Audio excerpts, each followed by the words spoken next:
Hey everyone, I'm setting my timer for 1 hour starting now, which means I'm here at your disposition for this upcoming hour, answering all your questions and of course sharing some of the stuff that's going on in my life and in my work. And maybe I start with this while people are starting to enter the stream. Feel free, by the way, to introduce yourself and post any questions that you might have. But I would like to give you a brief update of what's been happening since the last time we talked. And it's a lot. It is hard for me to comprehend how much. There are actually two aspects. Time goes by really fast. Like I blink and it's another Tuesday. But if I look back and I look at everything that happened and everything that I've developed this past week, it's incredible. And I think one of the best decisions that I made was on the first day of this month, which is now 2 days ago. So on Sunday, I decided to wake up every morning at 5:45. I actually already was waking up usually around that time, but then I would go back to bed and try to sleep a little bit more. But I made a deliberate decision to turn the clock a little bit, so I go to bed at 10. Or I try to be in bed at 10. And then usually I'm pretty tired, so I fall asleep quite quickly. And then I wake up a little bit before 6. And then usually my morning routine looks like this. I grab myself a cup of coffee. I eat a very simple breakfast. Then I go take a shower, and then I get out of the door. So I've been doing this for 2 consecutive days now. I couldn't do that on Sunday because I had Mass. But I went for a long walk. And when I say long, it's more than 20 miles. So it's about, no, that's not true actually. It's 14 miles because it's 20 something kilometers. Has a very practical reason. I'm training for a big walking event, a 4-day walking event in July, which will require me to walk 40 kilometers for 4 consecutive days. So there's no way in the world that I would be able to finish that without a proper training. But there's a secondary reason as well. And that is, I've noticed over the past months, basically, that I am so much more creative if I'm outside. It's the fresh air. It is just the moving my body. It is so much better for my creative juices to be out there and to be walking than to sit here at the computer. Sometimes you have to, especially when it comes to editing and refining or website work or just anything that requires my full focus, like editing a video. Or doing a live stream. But when it comes to like generating ideas and thinking through stuff, walking for me is fantastic. And so I started last Monday or this yesterday by developing the entire overarching plot of my novel. As you know, I've been working on this novel since the beginning of this year, and I've learned a ton of things.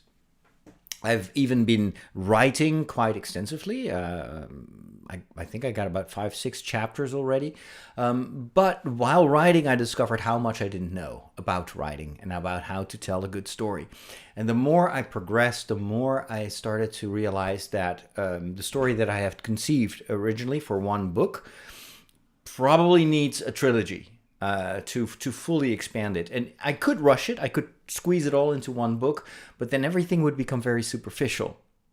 And since my novel has multiple characters, and what I hope is going to be the most appealing part of the book is the character development, is what these people go through. It's like, you know, Luke Skywalker starting as a farm boy, and at the end of Return of the Jedi, he's a full-fledged Jedi. Well, that's the kind of character arcs that I want to build for all my characters. And that meant that the entire outline that I had created before, it's a 40-chapter outline, basically needed to go out of the window. That is, none of those elements are lost, but I had to redistribute them over a story arc that spans 3 books instead of 40 chapters. And so it's a lot of work. It's really... it's almost like a creative reset, because the first part of the story is actually the part that got me into writing this novel. I wanted to create something that is a cross between Harry Potter and The Name of the Rose. So it is like Harry Potter in the Middle Ages with magic. Well, Harry Potter has magic, but then in a monastery setting. But in the original draft, or the original outline of my story, that would just all happen in the first part of the book. And then immediately they'd go on a big journey through Ireland. And that's all nice and gives the book a lot of speed. But I would totally miss the development of this school where these young novices learn how to use story magic. And I just love writing that. And I have a ton of ideas about how you could do that. But that's just because I like the academia genre. I love writing about, schools, etc. There's just, and it's so familiar to all of us because we all have been in school. And I hated school. I was I was a good student, but maybe that's why I hated it so much. But now I can write a school where I actually would love to have studied. So it's also kind of wish fulfillment. The problem is, how do you create tension in such a story? How do you create an arc that where there is something really important that happens that shakes everything up? If you're talking about lessons in school, well, so I did some how do you say that, research? Well, not really research. I listened to a couple of episodes that they dissect the story structure of The Philosopher's Stone. So it's purely an analysis from a literary point of view. What happens? How is this story built? And that taught me a lot about the novel that I want to write. And so I had a ton of ideas swirling in my head. Yesterday morning, I started walking at 7 o'clock, and I just started recording all those ideas. And I walked for about 4 or 5 hours, I think. And when I was done with the walk, I had basically not just the first story completely outlined from beginning to end, including all the character arcs, including all the inciting incidents and the call to action and all that. But I had also started to draft the contours of the second book. And that's where actually a lot of the innovation took place, because that was kind of still underdeveloped in my initial outline. And so this second book, that's going to be the big, road movie where our heroes will travel all across Ireland, and there's another part of the group, and they are going to navigate the sea. So that kind of is going to be a bit like One Piece, it's going to be a pirate-like adventure, and those two storylines are going to intersect. I had so many ideas, and it was such a joy to put it all together, because for the first time I feel like this is really working as a story. I can visualize it, I can see it, and because I've been writing these short stories for a little more than 2 weeks now, I'm already much more skilled in coming up with good story arcs. Because in a short story, you only have a very, very small amount of words to tell a story arc that has progression, that has that keeps everyone engaged, and that has been very helpful in developing this plot. I think it is 100 million times better than the outline that I developed during the first few months of this year. And that's fine. That's fine. It's all, for me, writing is not necessarily something that needs to immediately produce something, but it's a process that I enjoy. And just noticing yesterday how much I've already learned in such a short amount of time. Because for me, it feels like an eternity. I started on January the 1st. I still don't have a novel. I remember in January, I was planning on publishing the first novel in the summer. That's how optimistic and enthusiastic I was. Now I realize that none of those weeks were wasted. On the contrary, I think it made me already a better writer, even though I haven't even finished the novel. So this morning I went out for another walk because yesterday was so nice. Another 24 kilometers or something like that. And instead of working on the novel, I worked on a story. And the story's already up. You can read it on my Substack. By the way, the address is here if you've never been there. This Substack is where I publish a new fantasy story every single day, and it is so much fun. There will be also occasional Star Wars inspired stories. I have a lot of amazing plans for the Substack. That is what I've been developing this morning. So I did two things. I wrote a story about a truffle hog. I've always been really intrigued by the ability that some of these pigs have to sniff. How do you say that? To smell buried truffles. Truffles is a type of mushroom, very expensive because you have to go and look for them. You cannot grow them in a lab or in an artificial setting. And so these pigs basically take you on a walk, and then they will detect a truffle, and then you have to dig it up.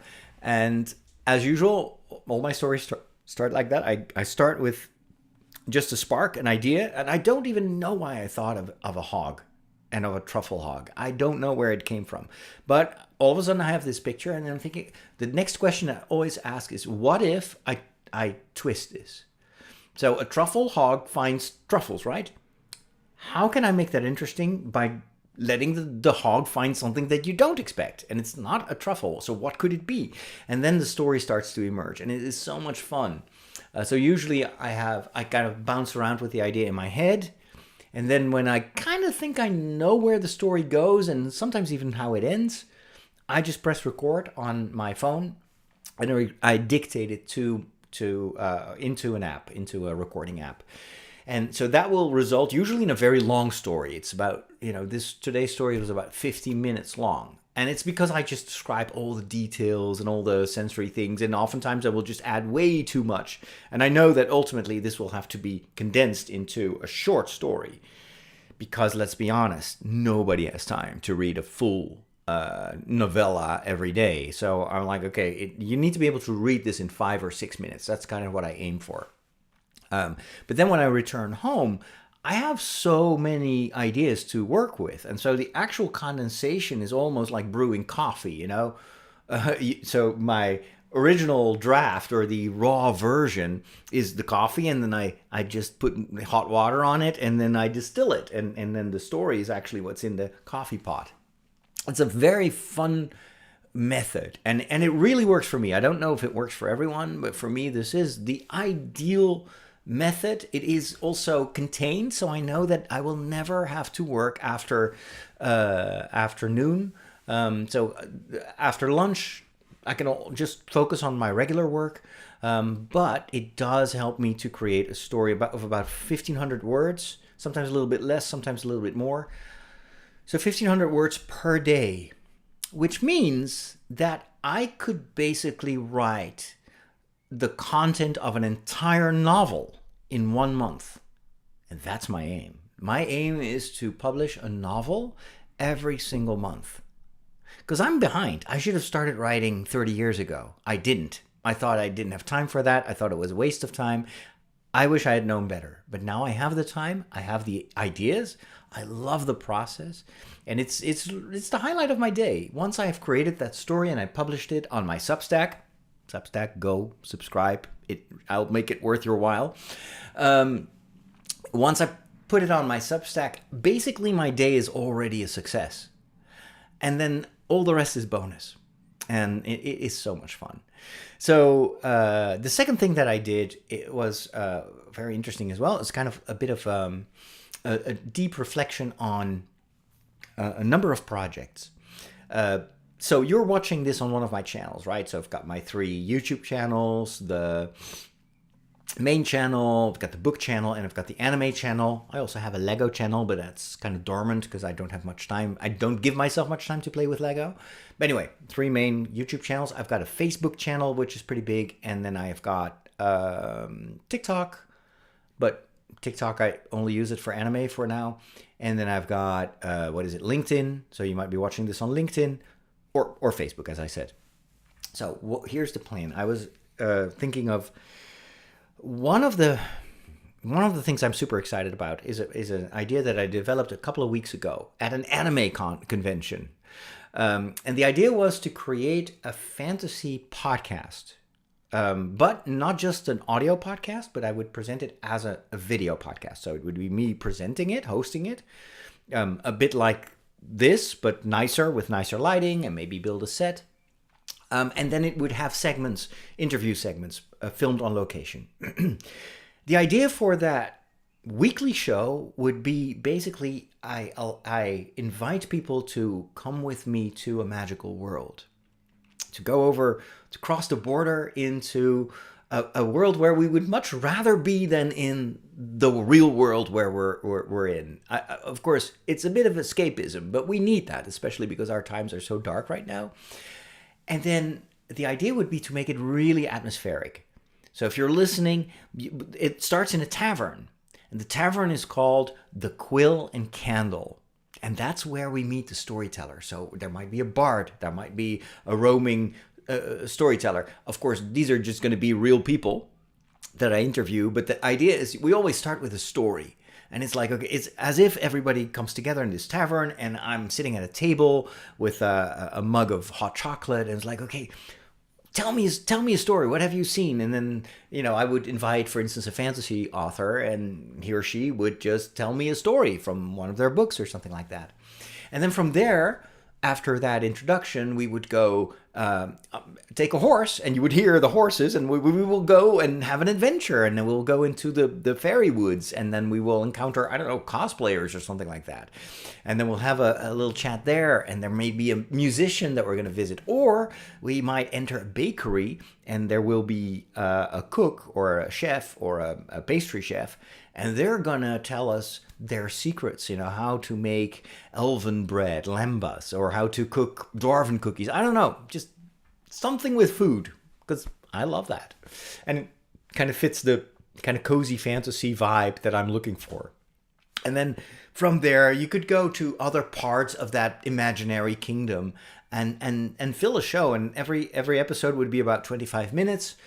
It would also be an occasion for me to bring together a community from definitely all over the Netherlands, because fantasy is huge in the Netherlands. These festivals are being organized. Like next week, there's going to be a Comic-Con. I'm going to be there for 2 days. I'll be at Comic-Con together with at least 20,000 other geeks.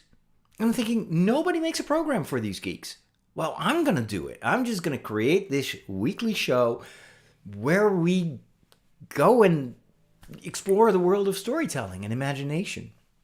So that, of course, is just an idea. And then this morning I spent half of my walk kind of developing that idea, thinking of how is that going to practically be organized? Because, of course, that's going to take some time. How am I going to produce this? Can I find funds to do this on a more professional level? How am I going to promote this? Which channels am I going to use to distribute this? And so, in a nutshell, the show is going to be on my main YouTube channel, because this is going to be a hopefully over time a high-profile productions, and so I think it deserves to be on my main YouTube channel, because that's where basically people have been following me for years, hoping to hear me talk about movies and stories. So. And in this format, there will also be room for science fiction, for Star Wars and Star Trek. Why not? It's all part of this imaginary world. So I think that's going to be a good match with the audience that I have on that channel. Whereas on my books channel, I will focus more on updates about my novel, maybe the occasional book review. And I have some ideas that tie into my Substack, my story Substack here. Why haven't you clicked on it yet? Go subscribe. And so the other thing is, so I talked about the tavern, the Quill and Candle Tavern. So there are parts of this show that lend themselves very well for a separate Substack publication, where it would all be about the art of storytelling. Now, for instance, it doesn't really make sense to publish articles on Substack about cosplaying. Cosplaying is very visual, but it's its own world. You can fit that in a show that has various topics, but I feel for Substack I want to focus on like book reviews, author interviews, little stories, like snippets of stories, and that would be also a weekly publication. So it's something that it's kind of like if you don't want to listen to a podcast, or you don't have time to watch a 25-minute video every week, you can just skim through the written version. So that will be almost like a mini text publication with some photos. Then I was thinking about, okay, so how do I generate the funds necessary to do this on a higher level? Because my ultimate goal is to create a television show based on this. And I cannot imagine, I cannot understand why nobody has ever made a TV show about this. Because worldwide, there is such a massive audience for this kind of entertainment and this kind of storytelling. So I'm just going to do it. I know I can do it. It's just that it's very expensive. It costs a lot of time, so I can't do that by myself. So I was thinking, you know what? I need to pitch this show. I'm going to start it, and then I'm going to improve it in an iterative way. Then I'm going to pitch it to, for instance, the organizers of these festivals, people that have a book to sell, or, musicians. There's so many people that might want to invest in this. I'm not going to do this as a for-profit thing. For me, this is all about community building. It's got a cultural and I would say even a sociological function. Like, I feel it's so important in today's world that we gather around stories that we love. And that's what I've always been doing in every podcast, in every video that I've created. And so that is going to be the reason for this new show. It's all about building community, bringing people together, and kind of making sure that in between those festivals, people are on a weekly basis reminded of what they experienced there, and then implement the lessons learned in their day-to-day interaction with other people. And so I think this matches my mission in the media really, really well. And so this is going to be part of the foundation, of the Trideo Foundation, that I'm the CEO of, so I can just decide. But it's and I think that the way I want to finance it is to ask these different parties that are involved in fantasy, in the world of fantasy, and in the culture of fantasy, to make a donation to that foundation for this cause, so that I can level up this program. So anyway, those were some ideas that I've been developing, and then of course the most important aspect of this is just to start. And I know that I have a tendency to be too perfectionistic and wait too long, and it's like I'm not ready. So I set myself an impossible deadline, and that is, I want the first show out tomorrow. That is soon. Let's put it that way. That's very soon. So it means that probably tomorrow I'll spend most of my day putting the first pilot episode together. Why the hurry? Because it's the beginning of the month. I need a little bit of momentum for myself. And it's just that the longer I wait, the more I'm going to tell myself that it's too hard, that I can't do it. And it's just like the writing. If you had told me a month ago that I would already have written more than half of a 60,000 page fantasy novel, I would have not believed it. But it's true. I've been adding the stories to a book. I'm already formatting it as I go and editing it. And I'm past the halfway point, which means only a few weeks. And I'll be able to start publishing. Well, I will let an editor look at it. Of course, I need cover design, etc. I need to mount a publicity campaign. But it proves my point. I just started to write. I had no experience in writing short stories. And it's the iteration that helps me to get really good. And so now I think I'm at the point where I truly I trust myself. I think I can start scheduling like a production of a novel every single week. Now, there's one last thing that I want to share with you, and then I get to your questions. And that has to do with a very cool storytelling idea. So on my Substack, subscribe. It's free. It's free. On my Substack, in order to make it more interactive, I had this very cool idea, very fun idea. And that is every Friday, I'm going to publish a story that spans all the weeks of the month. So every Friday during an entire month, I'm going to tell a story that spans that entire month. That story is going to be inspired by one of the franchises that I love. So obviously, for copyright reasons, I cannot write, I don't know, a Star Wars story. And I don't want it to be fan fiction because, I don't know, it's fan fiction. Fan fiction is its own world. I want to respect that. But I do believe that it's possible to create stories that are very heavily inspired. They could take place in the world of Star Wars. There is no name, there's no object that is trademarked or anything, but if you read it, you will see the world of Star Wars. That's my challenge, or the world of Tolkien, or whatever. And so, but the coolest idea here, or the coolest part of this idea is, it's going to be the readers and the listeners to the story that are going to choose what happens the next week. So I'm going to start the story, and then I'm going to stop with a cliffhanger, and then I'll present a couple of options. Say, okay, so you let me know, how is this story going to evolve? This can happen, this can happen, this can happen, or maybe you have an idea for how this story.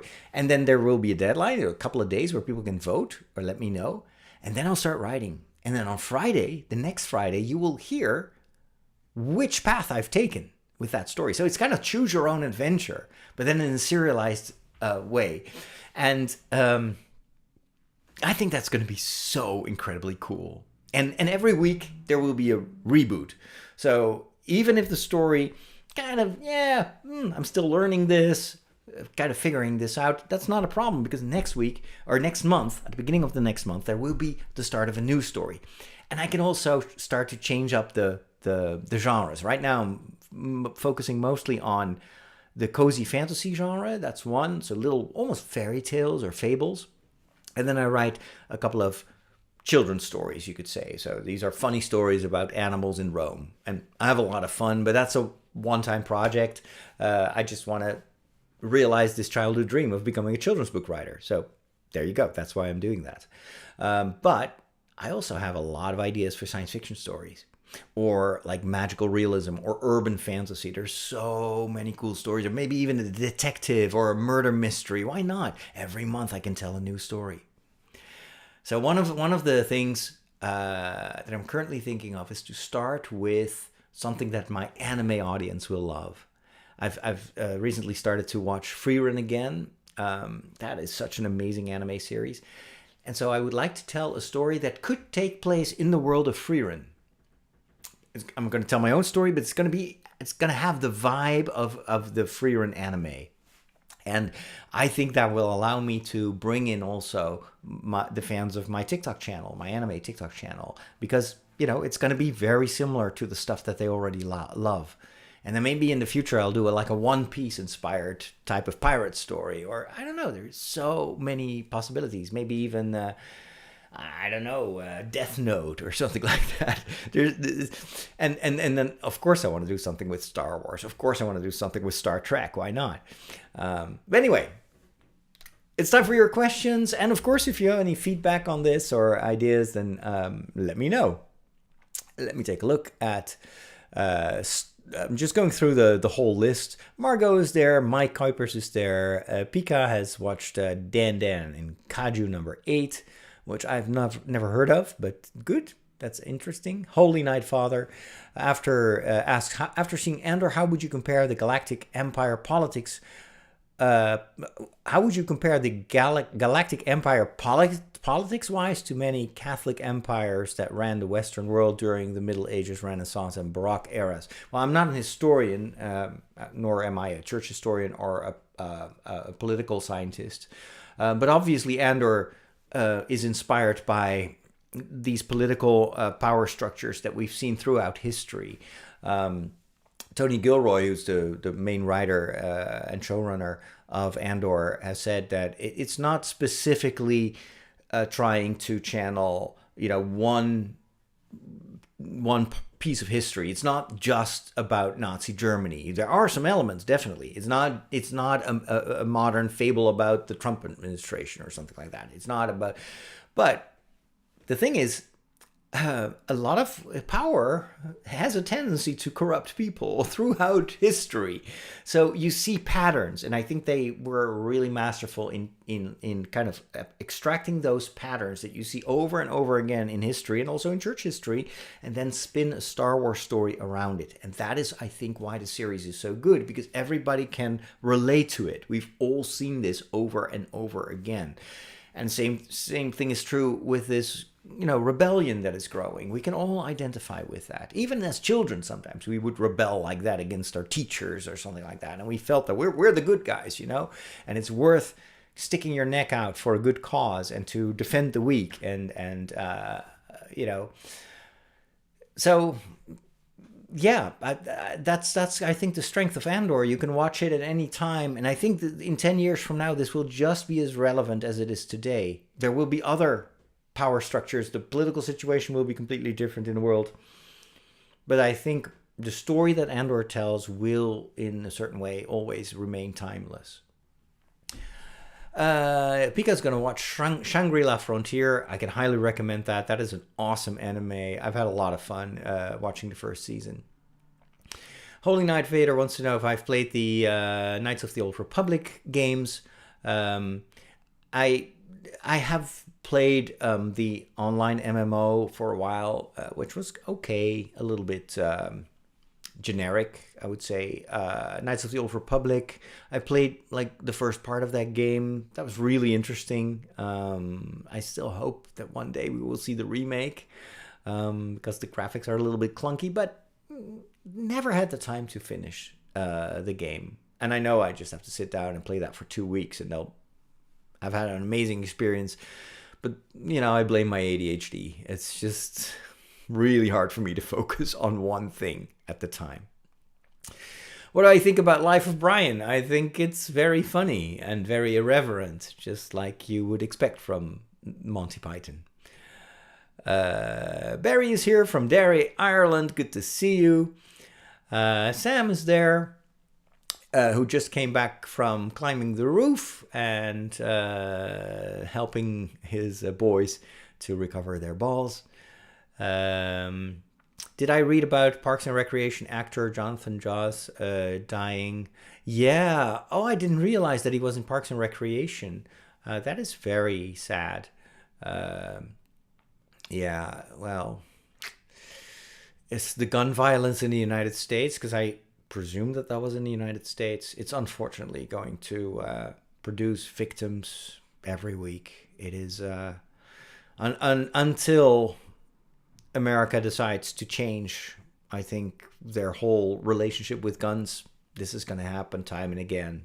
And I'm just so grateful that I live in a country where you're not allowed to have a gun unless it is for a very specific good reason. I don't know if there's a good reason to have a gun, but anyway. Let's see. Fred is also there. Fred is my uncle. I'm just gonna wave from over here in Bennekom. It's nice to see you. That's a first. I don't think I've ever had family here on the live stream. Love wants to know if woke is evil. Nah, I don't think so. I don't buy the whole culture wars around so-called woke stuff. People that yell woke all the time usually are people that have a very hard time listening to other people. That's all I'm going to say about it. Samuel is excited to get the book as soon as it is out. I will keep you informed. I'm super excited about it myself. Joyous Romer sends a super chat, which is so kind of you. Thank you so much. Super chat is a donation that you can do through YouTube, just to encourage the streamer. And writes, "May the force be with you, Father. What do you think of Andor?" Well, I chatted about this before I saw your message, but Andor for me is peak Star Wars. It is one of the best Star Wars productions I've ever seen. I also really love the kind of fun Star Wars, the Dave Filoni Star Wars, because that's what I've watched since I was a child. But with Andor, I'm so glad that there is Star Wars for adults now. For me, it's like Lego. I love the little cute Lego sets. I have a ton of them that I love to build. But every once in a while, I so love to create to build a big set like the Rivendell set that I built last year. Oh my goodness, that's not something you would give to a kid because it's a massive set. It takes forever to build, but I was so happy. And for me, Andor is like Lego for adults. It's still playful. It's still a story in a universe that I knew since I was a child, and I love to be there, but it's a different kind of story. And so I love that Star Wars now has that range of storytelling. You get the children's show, you got something like Skeleton Crew, which I thought was brilliant, one of the most underrated shows that they have produced so far. I think it was a dream come true. It was as if Steven Spielberg traveled through time from the 80s after having made all these blockbusters like The Goonies and you know what, and then created a Star Wars series. I want more of that. I love it. Even The Acolyte, you know, lots of people were divided about it, but I thought it was new. It was an era that we've never seen. New characters. It was an interesting way of telling a story. There was lots of mystery there. I love that when Star Wars pushes the boundaries and instead of just rehashing something that we've already seen. I mean, that's one of the issues that I have with the Marvel stories. It's always the same. And it's well done, and it's entertaining, and it's funny. But I don't really worry if I miss one or two of those movies. I would never go to the theater to watch a Marvel movie because, you know, a couple of months later it's going to be on Disney Plus, and then I'll just watch it then. And all those movies kind of are the same. They're following the same pattern. Star Wars, I think, has had that tendency to kind of rinse and repeat. But especially lately, I think they've been really pushing the boundaries. And that comes also with disappointing fans because everybody has an opinion, right? And so for some fans, it's not enough of this. And other people say it's not enough of that. Andor kind of had general approval, at least those fans that have seen it. So that's quite impressive. And I don't expect Disney to be able to repeat that anytime soon. But at least they're trying. And I appreciate that as a Star Wars fan. We have got Michiel, who's also watching from Leicester, England. We've got Paul from Malta. Joyce Romer loved Andor, but really missed the lightsaber fights. I was actually really glad that we didn't have lightsabers, because that too, it's like lightsabers should be special. That's one of my beefs with the prequels. Too many lightsabers. Everybody has a lightsaber. And yeah, I love the scene in Andor, in the movie Rogue One, where at the end Vader lights his red lightsaber in that alley, you know, when he's trying to retrieve the plans of the Death Star.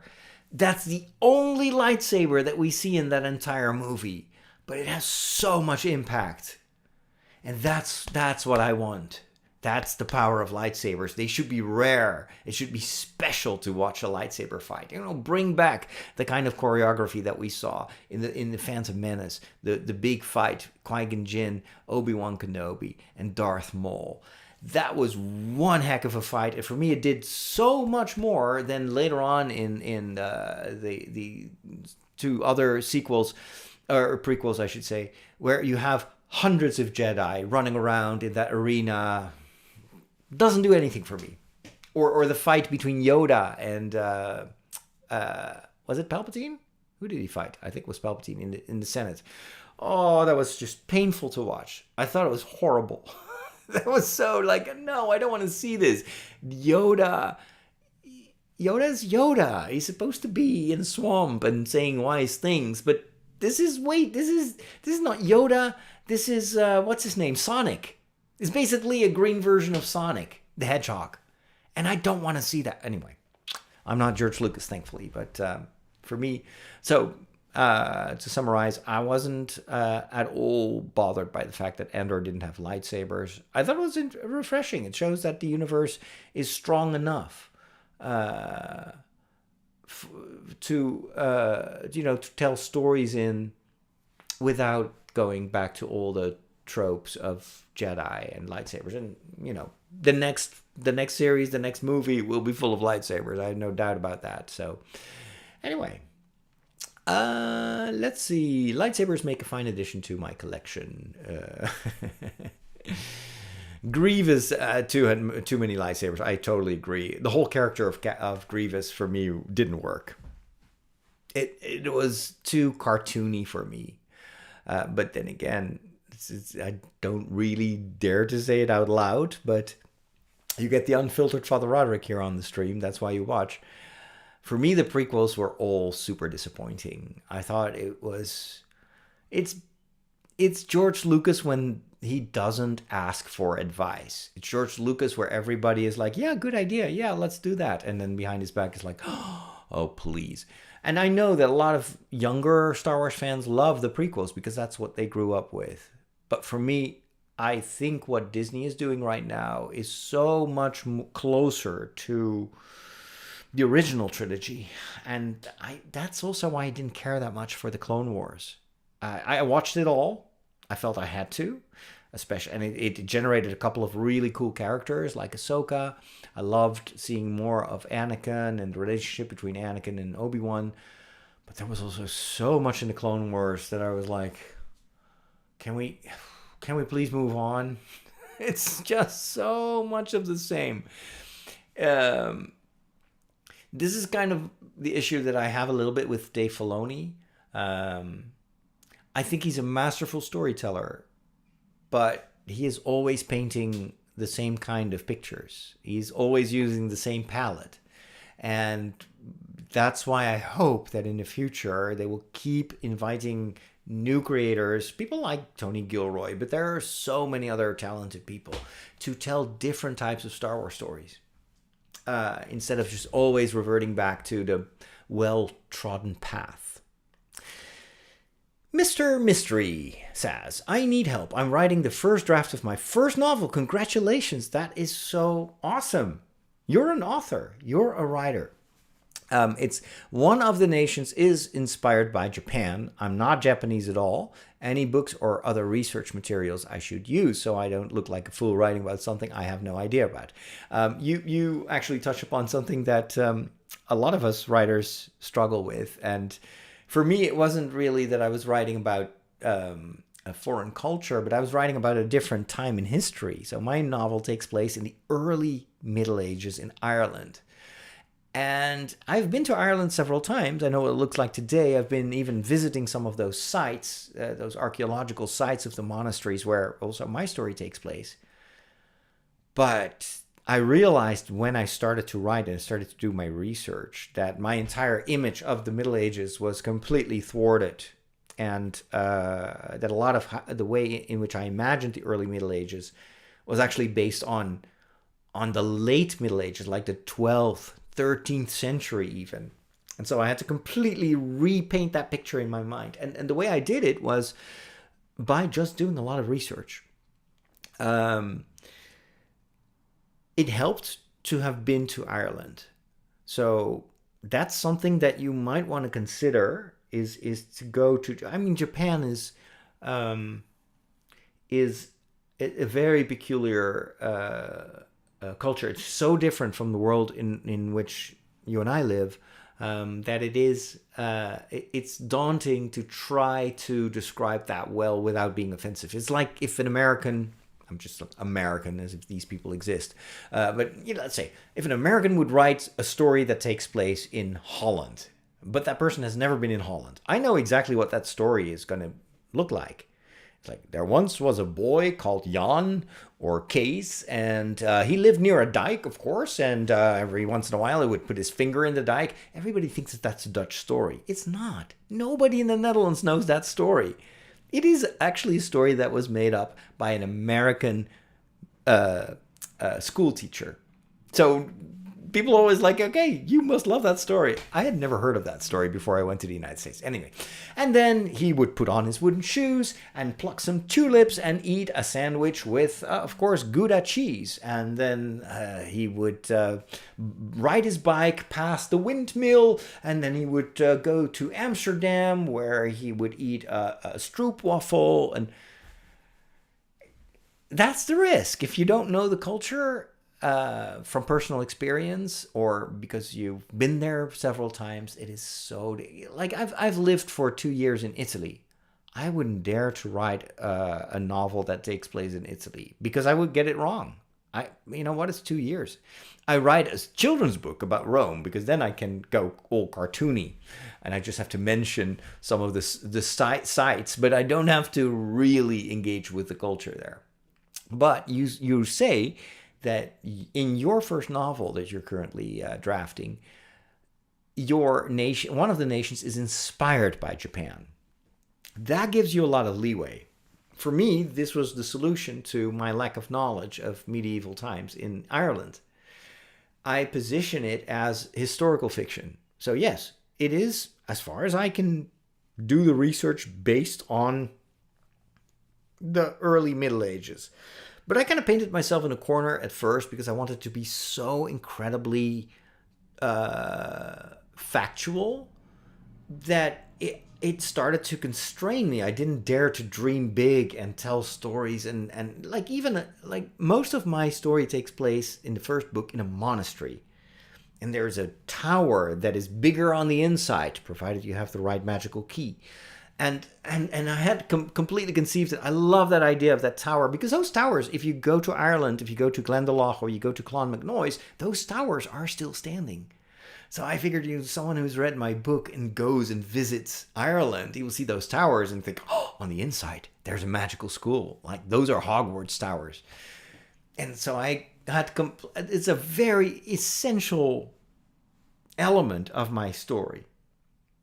And then I discovered that the time where my novel was supposed to take place, those hadn't been built yet. Those bell towers all date from the 9th, 10th century. They didn't build bell towers before that. Monasteries actually didn't even look like a monastery. Monasteries in the, let's say, 5th, 6th centuries were basically small towns with huts. There was one chapel. And that was it. There would be a cross, but most of it, if you didn't know it was a monastery, you wouldn't even see that it was a monastery. Even the people, the monks, they would just walk around in the same kind of garb that everyone was wearing. So it is this. I had this romanticized idea of the Middle Ages, and then I had to make a decision. Am I going to go, really stick to the historical facts? Or am I going to kind of let that go a little bit and say, well, it is somewhere in the Middle Ages, and it's a magical, it's not real Ireland. It is kind of like a parallel Ireland. It is a fantasy version of Ireland. I still hope to include a lot of the stuff, because doing the research does inspire me, gives me ideas. But I also noticed that, if I stick too close to, let's say, what Wikipedia tells me about medieval Ireland, I'm going to write a dissertation and not a novel. I want to write fantasy and not a study book. So that's what I would suggest you try out. One of the things that you could do to get inspiration is watch Japanese movies. There are a ton of them on Netflix. Japanese movie industry is super high quality. Go watch, what is it, Shogun? Or there's so many cool things. I don't know exactly when your novel takes place, what time frame, if it's modern Japan or not. But otherwise, that for me is a way in which I can visualize a culture, but also get a sense of, what. Because even if you see, I watch a lot of anime, right? And a lot of it, of course, is inspired by the Japanese culture. I love the genre, like My Neighbor Totoro, for instance. That is a very specific anime genre, which I love, and it's not much happens. There's a little bit of magic, but most of it is just the vibes of the country. And it's really beautiful. And watching that made me realize, and that's true actually for all the Studio Ghibli movies, how different of a culture that is. But also it is a totally different way of telling stories. I was discussing that the other day, or this morning actually, on Substack, where we were talking about Japanese novels. So I read a lot of books, and last year I read a few of those kind of cozy novels. Most of them feature cats and bubble tea and stuff like that. And there is, for instance, this series is called Before the Coffee Gets Cold. It is a time traveling book or series. So a person goes to a cafe, orders a cup of coffee, has to sit in a specific chair, and that will allow that person to go back in time. But there are a few caveats. You cannot change anything in the past. And you have to return before your coffee gets cold. If you miss that time frame, you will be stuck in the past forever, which nobody wants. And so the book's actually, I love the concept. That's why I started to read it. And then I discovered this is just an anthology. There is a frame story, but every couple of chapters, there's a new person entering the coffee shop, travels back in time, and all these short stories are like the time travel is just a, how do you say, it's a framework. But what the story is truly about is that person coming to terms with what happened in their past and maybe sometimes reframe their experiences. I love that idea. And that gave me also an idea for my first anthology. So I've been writing all these fantasy stories, and if you're only just now chiming in to the stream here underneath my finger, you will see a URL. If you go to my Substack and subscribe to it, it's completely free.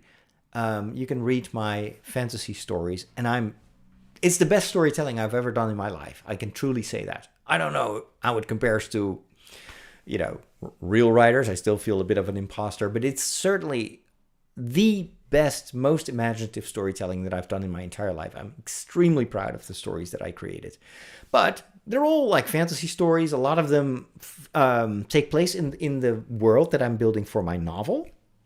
But they're disjointed. I didn't want to get in the way of my protagonists, for instance. But it's related. There are some elements in there that will also return in the novel. And I did that on purpose, obviously, for two reasons. First of all, it's warming people up. It gives them a sense of the world of my novel. So when the novel comes out, which will take more time than an anthology, they will be like, okay, I know that world, so I want to read the full story now. And also, for me, it was a way to to do more story building. So I see this or world building. It's a bit like what Tolkien did when he was creating The Hobbit and The Lord of the Rings. He created a ton of different stories, older ones, newer ones, and that was the tapestry, the background, you could say, of the story in The Lord of the Rings. So you don't have to explain everything in The Lord of the Rings. You want to know more? Well, I have a story about that. That's kind of how I see this anthology. But because all these different stories, these short stories, are very disjointed, and it's just basically whatever strikes my fancy, I felt I wanted to create an overarching story. And that is going to be this magical tavern run by angels. And the tavern appears when people need it.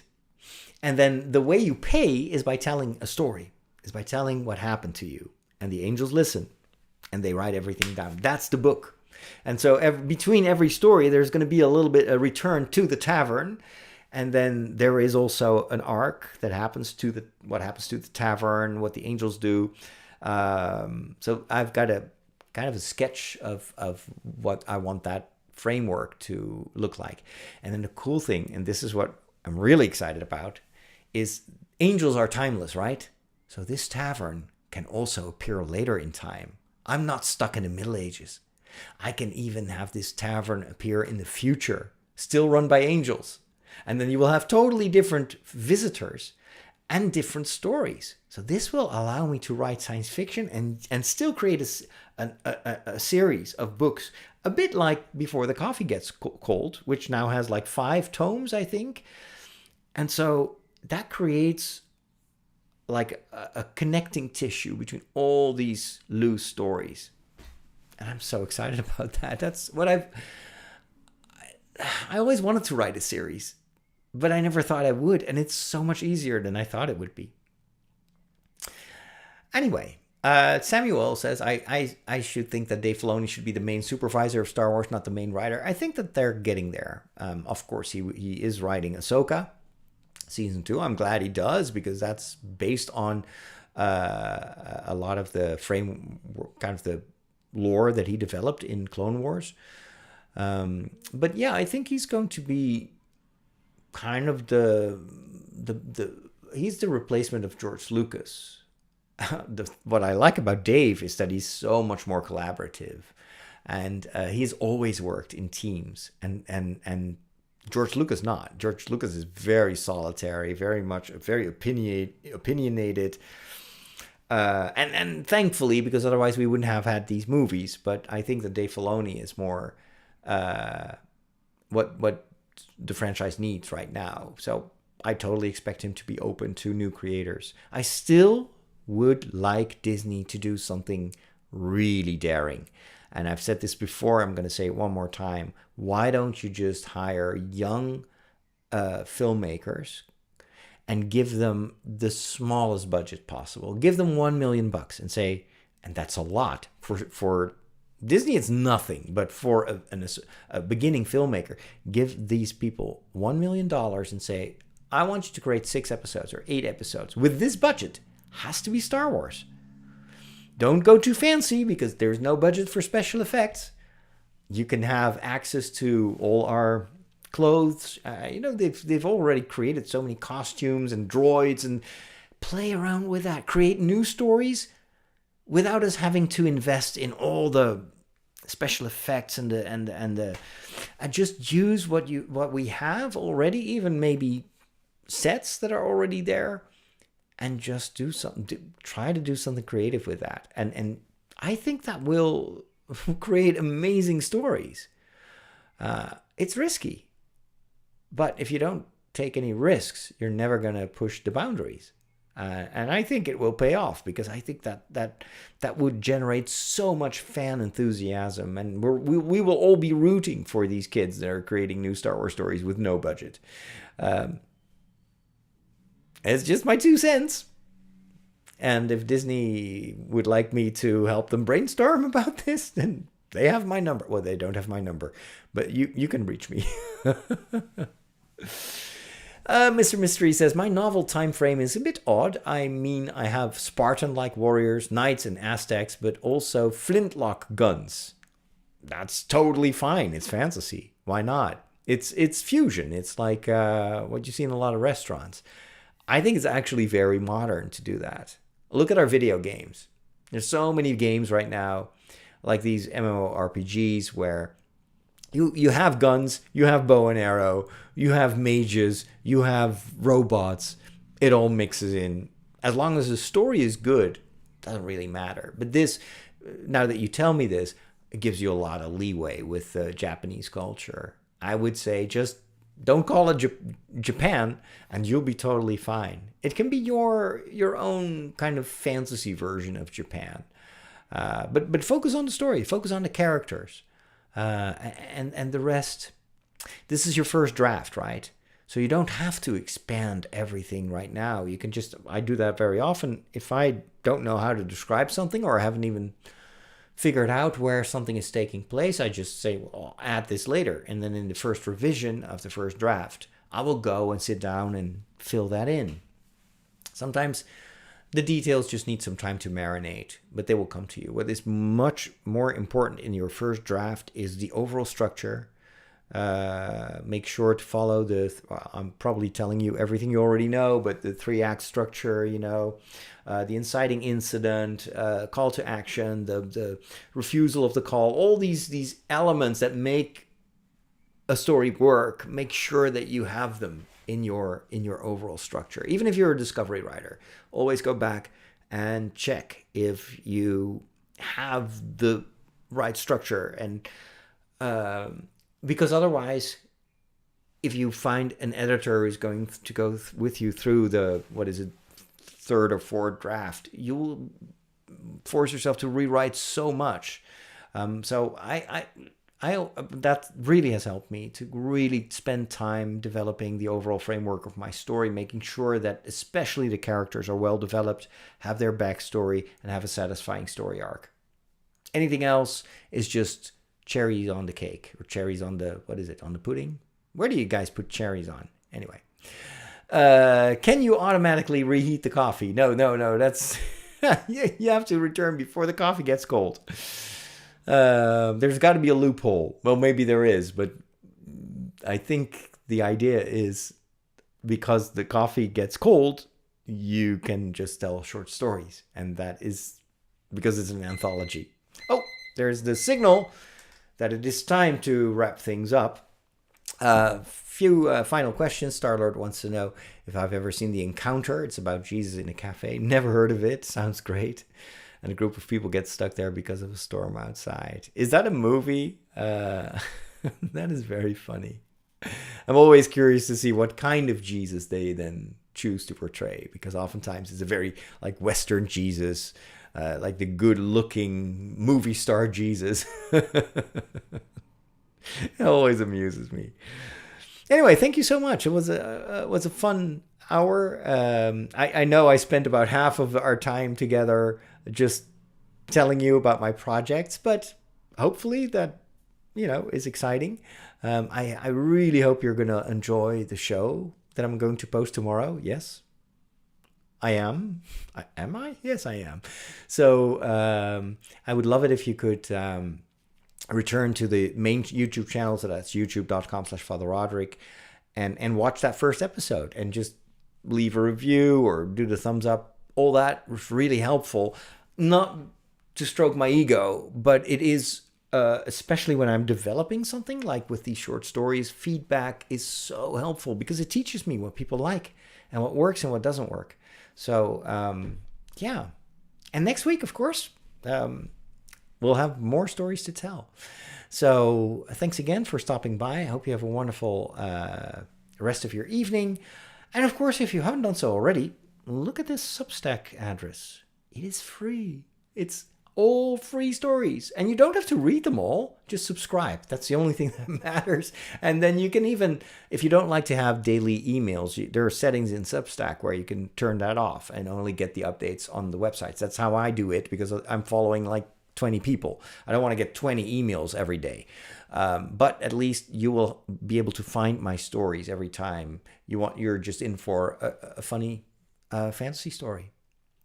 All right. Have a wonderful rest of your day and take care, and may the force be with you. Live long and prosper.